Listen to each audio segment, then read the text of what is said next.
Bom, equilíbrios de solubilidade é o último dos casos de equilíbrios iônicos que a gente estuda. A gente estudou lá equilíbrio de ácido e base, o equilíbrio de ionização da água e as aplicações dessas duas situações, né? Então, tipo indicador, efeito tampão, tá? Todas essas coisas aí que a gente viu. Os equilíbrios hidrólise salina, o equilíbrio de solubilidade, ele é um equilíbrio mais relacionado a coisas iônicas, tá? Justamente por conta da questão da solubilidade. Quando a gente coloca uma substância na água, a solubilidade depende muito da polaridade, a gente sabe disso. Quando a substância é iônica, em particular, além de ser iônica, ela é sólida, certo? Portanto, existe um limite de solubilidade para ela, que é o que a gente chama de saturação, né? A gente vai descobrir que essa questão da solução saturada, insaturada, supersaturada, ela vai ser entendida de uma maneira mais concreta quando você entende equilíbrio de solubilidade, tá? Vamos descrever aqui, de maneira mais ou menos resumida, o que é um equilíbrio de solubilidade, tá? Vamos olhar, vamos fazer aqui um resuminho. Então, ó, quais são as características do equilíbrio? Espera aí, vamos escrever aqui. Características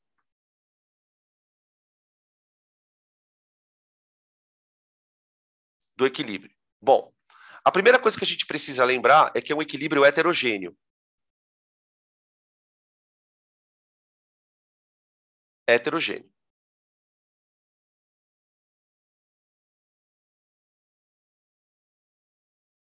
Tá? A gente poderia ilustrar de maneira bem simplificada o que é um equilíbrio desse tipo a partir de uma coisa mais ou menos assim, ó. Imagina, por exemplo, um composto formado por um cátion e um ânion. Tá? Você pode pensar num sal, pode pensar numa base, né, de arrênios, tá? Beleza. Quando você coloca ele em água, a gente está defendendo a ideia de que a dissociação ela é um processo reversível. E de fato ela é. Né? Pô, como assim, professor? Vamos pensar.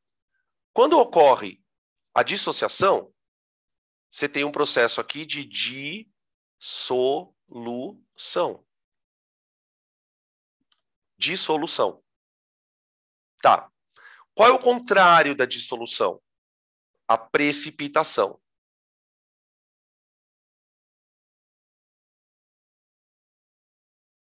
A precipitação.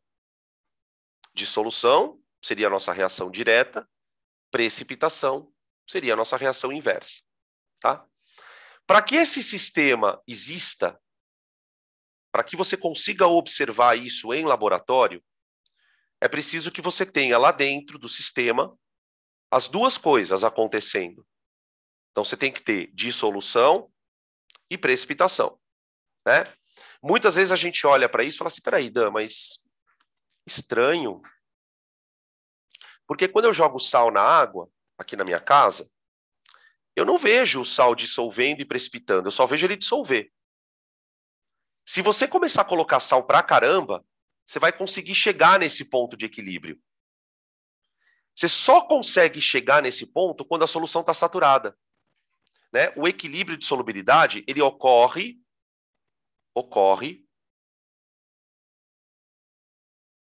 somente quando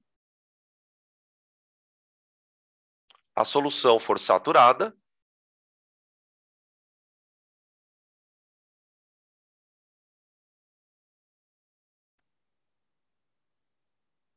com corpo de fundo.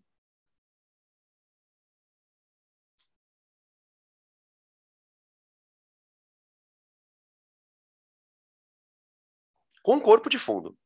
Enquanto você não saturar a solução, ou seja, enquanto não tiver o corpo de fundo, você não tem o equilíbrio. Né? Então vai imaginar mais ou menos o seguinte, ó. Você pega um pouquinho de sal e põe na água. Ele vai lá e dissolve. Beleza. Só que a concentração dos íons é pequena. Aí você vai lá, pega mais um pouquinho de sal, põe na água. Ele dissolve. Enquanto o sal está dissolvendo, você tem só a reação direta acontecendo. Quando a concentração dos íons atingir um limite, a solução satura. A partir daquele momento, se você colocar mais composto, você vai ter o equilíbrio acontecendo. Então veja que interessante, né? Quando a gente estuda soluções, a gente aprende assim, olha, quando a solução satura, se você jogar mais sal ali, vai virar corpo de fundo. Na verdade, aquele corpo de fundo, ele está dissolvendo. É uma situação bizarra. Imagina que você tem aqui um corpo de fundo. Então, isso aqui é o corpo de fundo, ó. Corpo de fundo. E aqui você tem íons dissolvidos.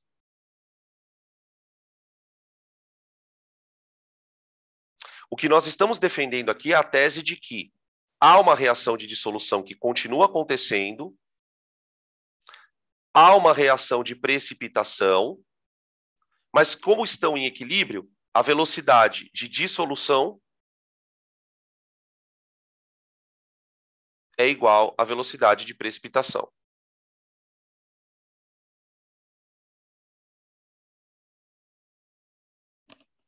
Esse é o tipo de equilíbrio que a gente defende, tá?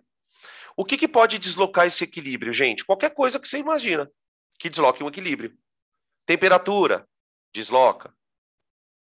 Se você diminuir a concentração de um produto, desloca. Né? A única coisa que não vai deslocar aqui é a pressão. A pressão não desloca porque você tem um equilíbrio aquoso. Tá? O que é importante a gente frisar sobre a questão do KPS? Como todo equilíbrio, ele tem lá uma constante,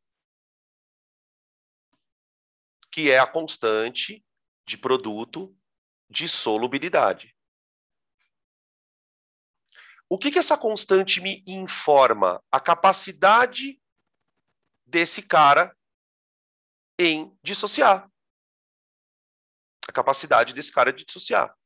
Porque vamos lembrar, né? Quanto maior a constante de equilíbrio, mais produto tem. Né? Então eu posso dizer que o valor do KPS ele está relacionado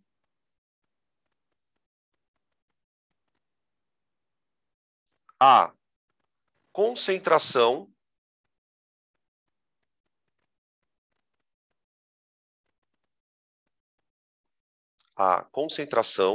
dos íons no equilíbrio, dissolvidos no equilíbrio.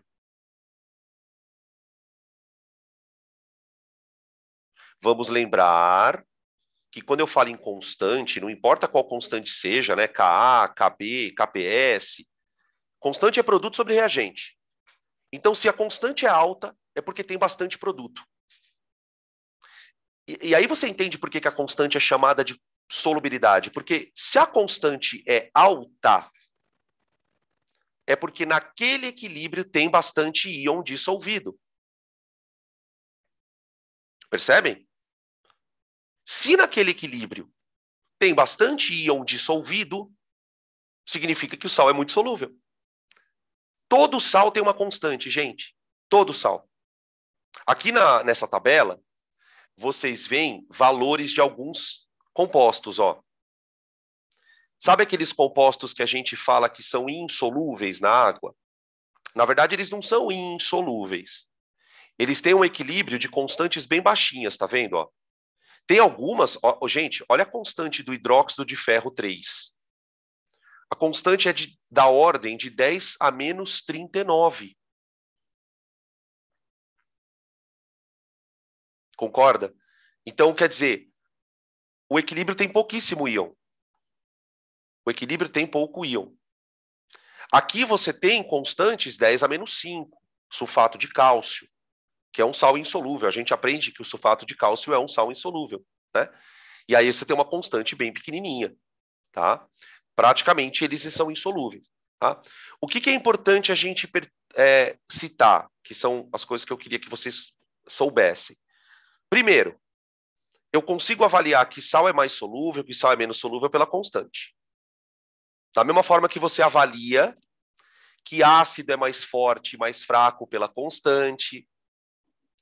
Da mesma forma que você avalia que base é mais forte e mais fraca pela constante.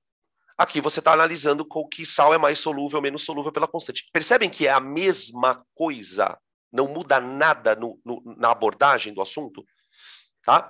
Agora, o que você pode encontrar de problema em relação à constante? O que você pode encontrar de problema em relação à constante? Vamos olhar aqui no outro slide. Ó. Eu vou citar algumas situações, tá? Ó. O que eu queria ressaltar aqui? Primeiro, vamos colocar uma observação aqui. Ó.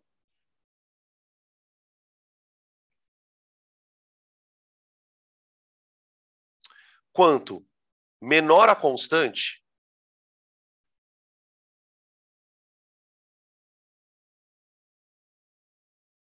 vírgula, mais fácil será de prepararmos uma solução saturada.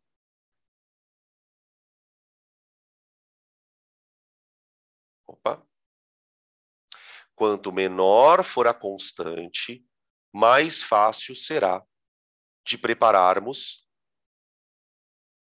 uma solução saturada.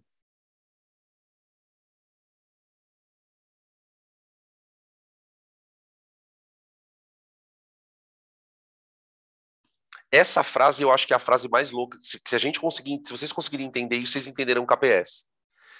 Por exemplo, por que a gente observa na prática que quando você vai testar a solubilidade de sais, tem sal que você coloca e a solução não satura. Tem sal que se você colocar uma colher na água, já satura. Quer dizer, qual é o limite para o sal saturar? A constante vai te dizer isso. Então, ou seja, essa constante vai ser usada para calcular a solubilidade do sal. A partir da constante,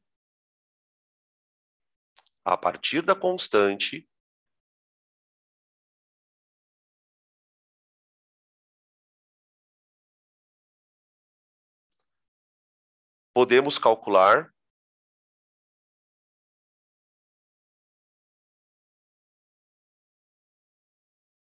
a solubilidade do sal.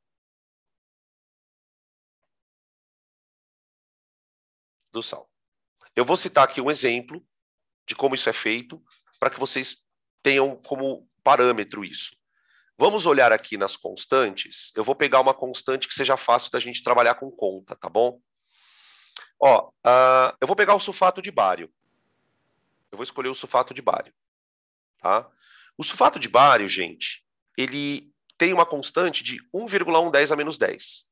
A constante de solubilidade dele é 1,1. Eu vou arredondar para 1, tá? Beleza? Então, vamos imaginar uma solução saturada de sulfato de bário. Então, vamos imaginar aqui, ó, uma solução saturada com corpo de fundo. Não precisa ter corpo de fundo, né? Mas vamos colocar o corpo de fundo aqui, para a gente pensar no equilíbrio. Então, você tem sólido,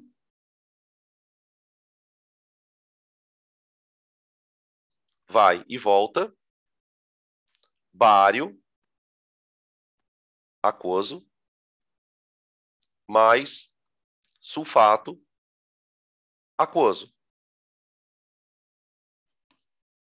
Tudo bem? Então, vamos pensar o seguinte. Para você ter conseguido ter corpo de fundo, você atingiu a solubilidade do sal. Então, você adicionou sal, adicionou sal, adicionou sal, adicionou sal, até atingir o corpo de fundo.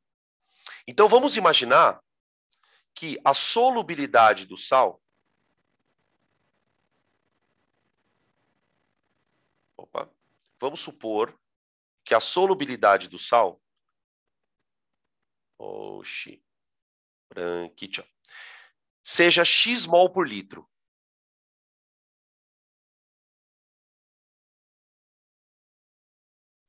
Então, quer dizer, a minha solução, ela está saturada, porque lá dentro eu dissolvi X mols por litro. Então, isso aqui está dissolvido. O que significa, né? Se a solução tem corpo de fundo, com certeza a quantidade de sal que tem lá dentro é maior que X mol por litro. X mol por litro está dissolvido. Tá? Esse X mols por litro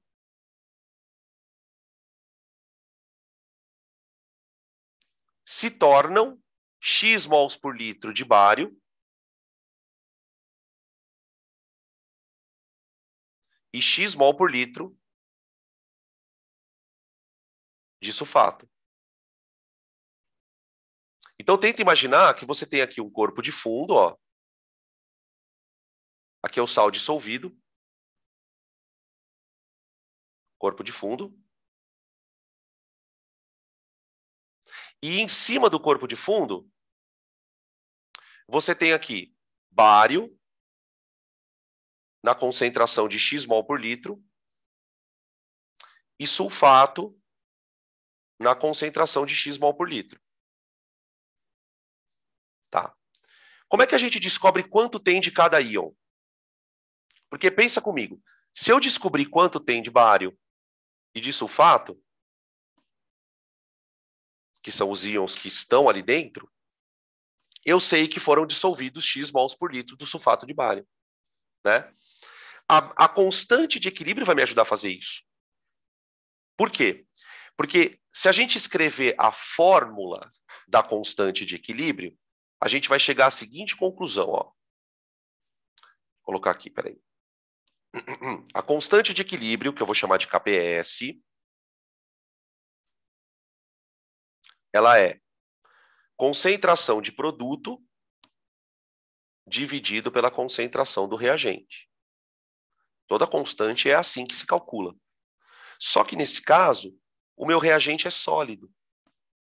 Nós estamos trabalhando com um equilíbrio especial, né? Que o reagente ele é sólido, porque é um equilíbrio de solubilidade. Então, na fórmula do KPS, não aparece denominador. Não aparece denominador. É como a fórmula da constante da água, né? A constante da água também não aparece denominador. Então, o KPS desse sal, a fórmula do KPS dele diz para mim que o KPS é igual à concentração de bário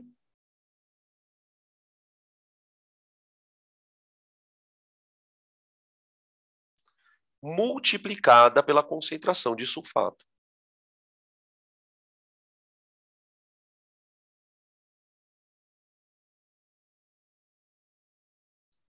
Nós sabemos que, por causa da solubilidade do sal, já que nós colocamos ali dentro o sal, fomos colocando até saturar, né? Essa quantidade aqui vale X mol por litro, ó. E a outra também vale X, 1 para 1, né? Nem sempre vai ser 1 para 1, né? Isso vai depender do sal. Às vezes vai ser X e 2X. Isso vai depender do sal que você põe na água. Eu escolhi de maneira proposital, né, um sal que libera 1 para 1. Um sal que libere 1 para 1. Né? Então, nesse caso, como é que eu calcularia o X? Eu posso dizer, então, que o KPS do sal é igual a X vezes X ao quadrado. X ao quadrado. Tá? Então, a partir daqui, conhecendo a constante, você descobre o X. Então, a gente supôs aqui, né, por arredondamento, que a constante é 1 vezes 10 a menos 10, para fazer a conta mais simples, né? Se eu tirar a raiz quadrada, eu descubro que o x é igual a 1 vezes 10 a menos 5. Sabe o que esse número significa, pessoal? Que quando a concentração de sal lá dentro atingir esse valor, a solução está saturada. A partir desse ponto, tudo que você colocar de sal lá dentro vai virar corpo de fundo. Isso aqui seria a condição de saturação dela. vamos escrever assim, solubilidade máxima. Solubilidade máxima. Solubilidade máxima. Claro que quando você faz essa conta para outros sais, por causa da constante, você vai perceber que os valores vão variar. Então, se a concentração de sal estiver abaixo desse valor, enquanto a concentração estiver abaixo do valor, a solução não está no limite. Qual é o limite dela? 10 a menos 5. A hora que você colocar 10 a menos 5 mols por litro, a partir daquele momento você não consegue colocar mais nada, porque a solução saturou. Tá? A solubilidade das bases e a força dos ácidos de origens sais influenciam mais ou menos, né? Eu não diria que... Na verdade, o problema todo é o íon, não é o composto em si. Por exemplo, composto que tem sódio quase sempre é solúvel. Composto que tem cloreto quase sempre é solúvel. Tem pouquíssimas exceções, né? Como são poucas exceções, a gente vai descobrir que, na verdade, não tem muito uma regra. Tem uma explicação, né? Por exemplo, né? Por que o cloreto de sódio é super solúvel e por que o cloreto de prata é pouquíssimo solúvel? O problema tem a ver com o ΔG das reações. É uma coisa um pouquinho mais fundamental, assim, no sentido de não que seja fácil, mas mais fundamental. Não tem a ver com a força. Na verdade, a força tem mais a ver com a solubilidade, né? E não o contrário. Porque, por exemplo, o que você espera de uma base forte? Que ela dissocie muito. Ora, se ela dissociar muito, ela tem que ser solúvel. Então, na verdade, a base é forte porque ela é solúvel, e não o contrário. E não o contrário. Os ácidos, a gente entra numa outra questão. Por quê? Porque ácido é composto covalente. Em geral, o problema, os ácidos em geral, eles são muito solúveis na água. Então, por exemplo, o ácido nítrico, ele é muito solúvel e é forte. O ácido carbônico é muito solúvel, só que é fraco. O ácido sulfúrico é muito solúvel, só que é forte. O ácido acético é muito solúvel, só que é fraco.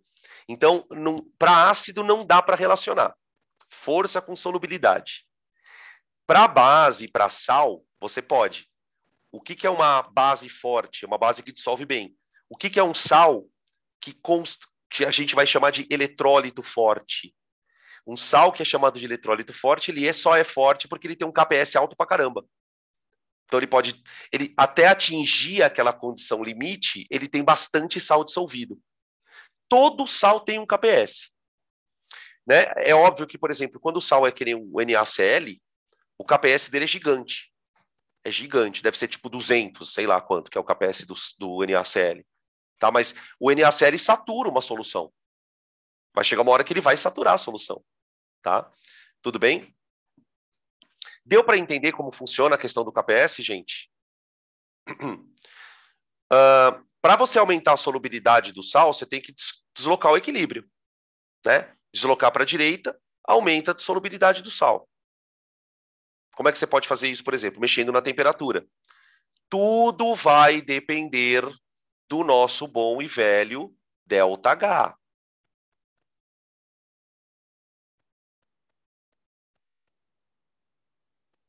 Tudo vai depender do nosso bom e velho ΔH. Então, eu gostaria, assim, para a gente encerrar a discussão do KPS, eu gostaria de falar um pouquinho sobre deslocamento por temperatura.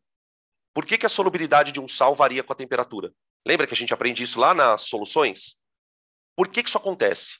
Por causa do deslocamento. Então, eu vou colocar aqui um outro slide em branco.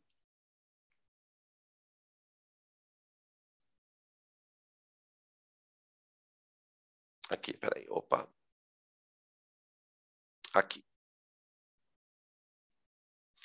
Então, olha só. Solubilidade e temperatura.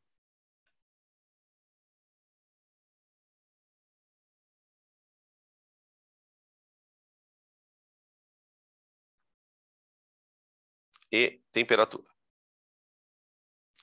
Vamos supor que eu tenha um sal qualquer do tipo cation anion que esteja em equilíbrio com os íons. Então, você tem uma solução saturada com corpo de fundo. Tá? Toda reação tem um ΔH. Toda reação tem um ΔH. Então, vamos supor, para efeito de exemplo, que o ΔH dessa reação seja positivo.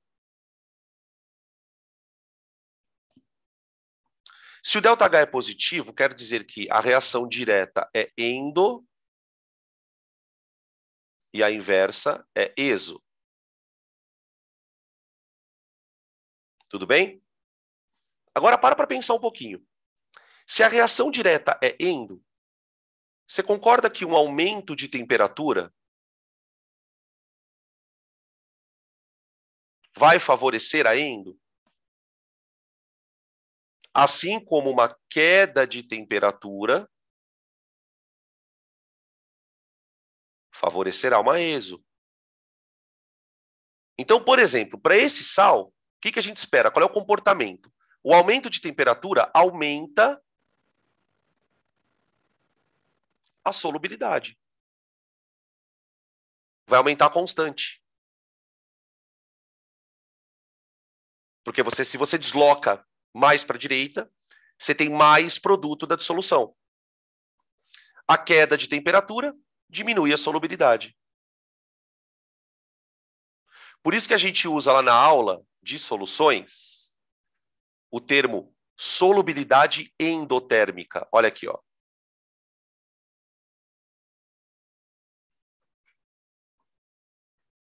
Compreende? Tá? Isso por causa do ΔH. Isso por causa do ΔH. Quem determina isso é o ΔH. Agora, você pode ter a situação oposta. A situação oposta, você teria, por exemplo, um sal ou um composto iônico, pode ser uma base também, tá? Eu estou falando do sal, mas pode ser uma base. Ó, cation, anion. Só que vamos fazer de conta que o ΔH é negativo agora.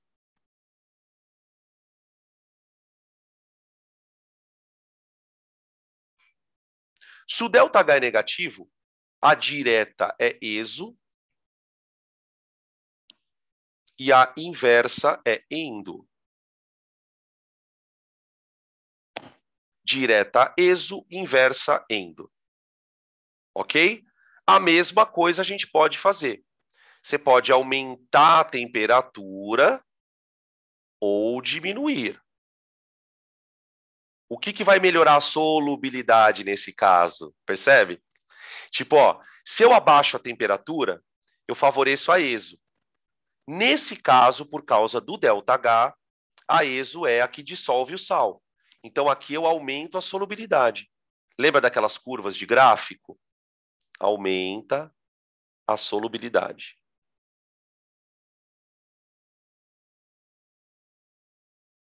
Quanto mais frio, mais dissolvido estará. Tá? Percebe que quando você usa essa abordagem, você desmistifica aquela ideia de que quanto mais quente, mais dissolve. Aquilo parece realmente muito bobo. Não tem mais sentido aquilo. Porque a gente tem experiências do nosso dia a dia de substâncias como açúcar, por exemplo. O açúcar, ele segue o exemplo do primeiro, o amarelo. O açúcar ele pode estar sólido ou dissolvido. Com a diferença que o açúcar não dissocia, né? O açúcar não dissocia. Mas ele pode estar sólido ou dissolvido. O problema é que para o açúcar, o ΔH da direta, que seria a dissolução, é positivo. Então ela é endotérmica. E aí, então, por conta disso, quanto a mais quente tiver a água, né, melhor o açúcar dissolve. Tá? O aumento de temperatura que diminui a solubilidade.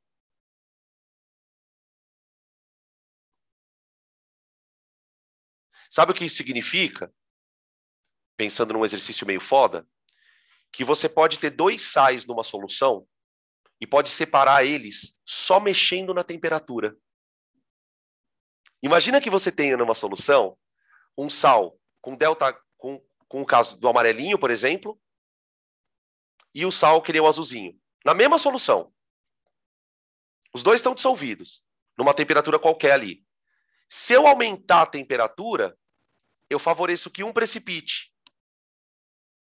Se eu diminuir a temperatura, eu favoreço que o outro precipite. Então você tem separações de misturas que são feitas apenas por temperatura. Esquenta, um precipita. Esfria, o outro precipita. Aí vai depender da situação que o problema pode te expor. Tá? É um tipo de questão bem interessante para você cobrar sem precisar fazer conta, né? Porque nesse assunto não cai conta, viu, gente? Cai bem pouco conta. Quando cai mais conceito, tá? No Enem, acho que caiu uma vez só, né? Assim, tipo, que eu me lembro de ter um exercício de conta de KPS uma vez só, tá? Mas é que eu falei, eu tô deixando para a gente fazer as questões do Enem mais pro finalzinho, nas revisões, que aí a gente discute bem essas coisas, tá bom? Tudo bem? Perguntas? Eu acho que com isso, embora a gente tenha passado bastante do tempo, né, a gente consegue concluir esses tópicos complementares de equilíbrio, né, que faltavam, KPS, indicador, hidrólise, tá? Sistema tampão, que são tópicos menos importantes, portanto, a gente acaba discutindo menos tempo, mas que ele, quando cai, complica, tá? Tudo bem? E aí, nas revisões, a gente pega exercícios para fazer. Alguns pontuais, que eu vou escolher alguns que a gente consiga discutir bastante coisa para poder fazer. Tá bom, gente? Beleza? Fechamos, então?